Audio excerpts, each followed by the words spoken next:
Serbian model ও অভিনেত্রী নাতাশা স্টানকোভিচের সঙ্গে প্রেমের পর বিয়ে করেন ভারতীয় ক্রিকেটার হার্দিক পান্ডিয়া। 2020 সালের 31 মে 7 পাকে বাধা পড়েন এই জুটি। একই বছরের জুলাই মাসে প্রথম সন্তানের মা বাবা হন দম্পতি। চলতি বছর আইপিএলে মোটেও ভালো মৌসুম কাটাতে পারেননি হার্দিক। তার দল মুম্বাই সবার আগে বিদায় নিয়েছে টুর্নামেন্ট থেকে। স্বামীর বাজে পারফরমেন্সের কারণে অনলাইনে বুলিংয়ের শিকার হয়েছিলেন নাতাশা। তবে এবার শোনা যাচ্ছে সংসার ভাঙছে হার্দিক নাতাশার।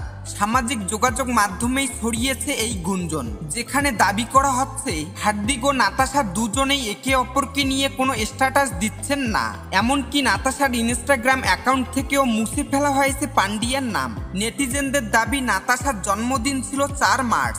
তবে সেদিন হার্দিক স্ত্রীকে নিয়ে কোনো পোস্ট করেননি, শুভেচ্ছা জানাতেও দেখা যায়নি। এমনকি সন্তানকে ছাড়া নাতাশা হার্দিকের সঙ্গে সকল ছবি ও পোস্ট মুছে ফেলেছেন। তবে কেউ কেউ এমন দাবিকে গুজব বলেও মন্তব্য করেছেন। তাদের যুক্তি, পান্ডিয়া আইপিএলে বুলিংয়ের শিকার হওয়ায় সামাজিক যোগাযোগ মাধ্যম এড়িয়ে চলছেন এই দম্পতি। তাদের বিচ্ছেদের সম্ভাবনা নেই। তবে এ বিষয়ে হার্দিক বা নাতাশার কেউই কোনো মন্তব্য করেননি। আইপিএল থেকে বিদায়ের পর পান্ডিয়া বর্তমানে ব্যস্ত রয়েছেন বিশ্বকাপের প্রস্তুতি গ্রহণে।